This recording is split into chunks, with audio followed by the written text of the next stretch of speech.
Muy bien, vamos a meditar un instante la palabra del Señor. A mí me gustaría leer un versículo que está en el primer libro del profeta Samuel. Primer libro del profeta Samuel, capítulo número 16, y el versículo es el versículo número 1. Dice la palabra del Señor: Dijo Jehová a Samuel: ¿Hasta cuándo llorarás a Saúl, habiéndolo yo desechado para que no reine sobre Israel?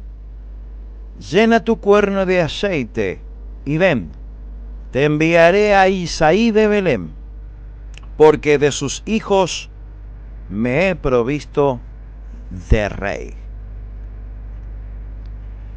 Vemos acá en el texto, querido y querida, que el profeta Samuel estaba llorando, pero sus lágrimas eran en vano. Él estaba llorando por un imposible, porque él lloraba por el rey Saúl, a quien Dios ya lo había desechado.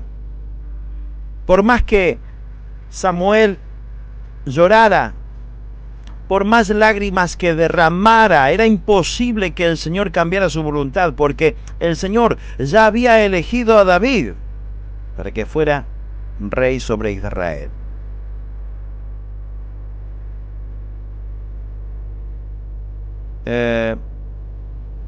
Hay una realidad de muchas personas, incluyendo muchos cristianos, que a veces se aferran a cosas imposibles, porque no es la voluntad de Dios, porque no agrada a Dios y porque va en contra de la palabra.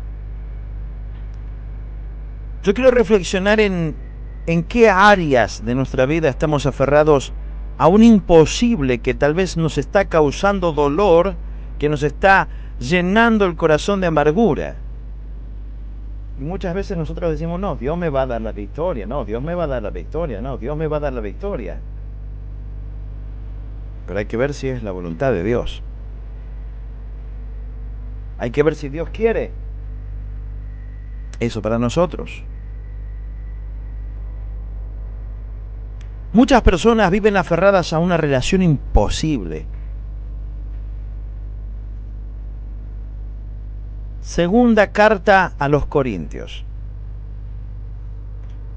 Dice la palabra del Señor, segunda carta a los Corintios, capítulo número 6, versículo número 14. La palabra de Dios nos dice: no os unáis en yugo desigual con los incrédulos.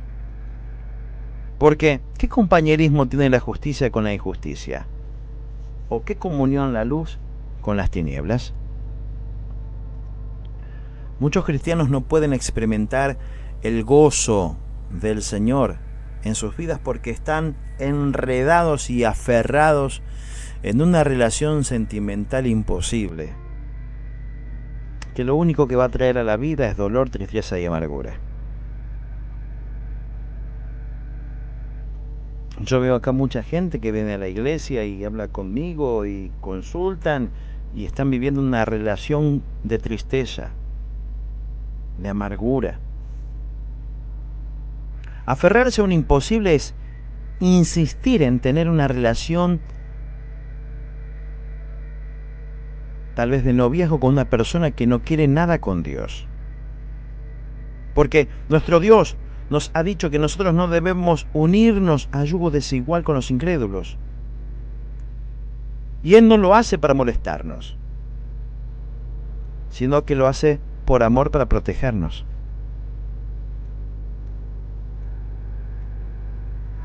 Aferrarse a un imposible es insistir en tener una relación con una mujer o un hombre ajeno, con una persona casada. Proverbios capítulo número 5. Dice la palabra del Señor en el versículo número 20.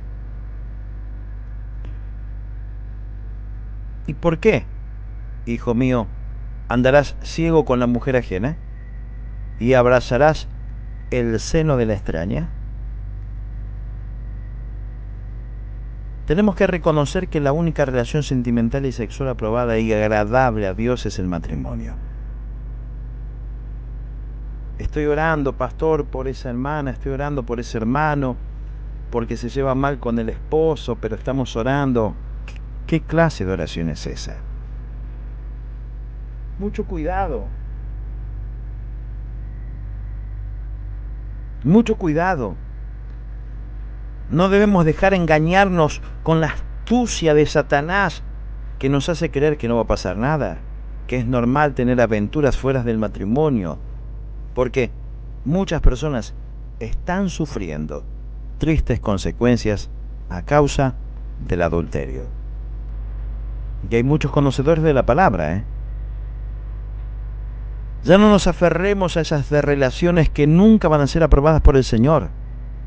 Ya no perdamos nuestra vida en relaciones que son imposibles. Ah, no, yo estoy orando. ¿Orando para qué? Eso no lo prueba Dios. Muchas personas viven aferradas a proyectos y a metas imposibles. Segundo libro de Crónicas, capítulo número 20. Segundo libro de Crónicas, capítulo número 20. Dice la palabra del Señor en los versículos 35 en adelante. Dice así: pasadas estas cosas, Josafat, rey de Judá, trabó amistad con Ocosías, rey de Israel, el cual era dado a la impiedad, e hizo con él compañía para construir naves que fuesen a Tarsis, y construyeron las naves en Esión-Geber. Entonces Eliezer, hijo de Dodavá, de Maresa, profetizó contra Josafat diciendo: por cuanto has hecho compañía con Ocosías, Jehová destruirá tus obras. Y las naves se rompieron y no pudieron ir a Tarsis.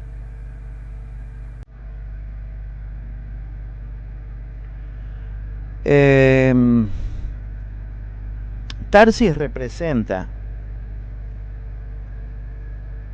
entonces para nuestra vida nuestros caprichos, lo que yo quiero hacer, pero que no es la voluntad de Dios, sino mi propia voluntad. Tenemos que saber que el nombre Tarsis tenemos que saber lo que significa, porque es muy importante para la enseñanza de nuestra vida y de esta palabra.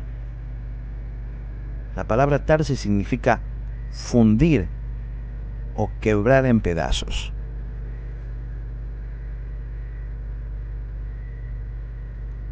Podemos decir entonces que insistir en ir a Tarsis, es decir, insistir en hacer nuestra voluntad, insistir en ir en contra de la voz de Dios, insistir en salirnos con la nuestra y hacer nuestros caprichos, y al final va a traer para nuestra vida quebrantamiento, sueños fundidos y consumidos, metas quebradas, sueños rotos.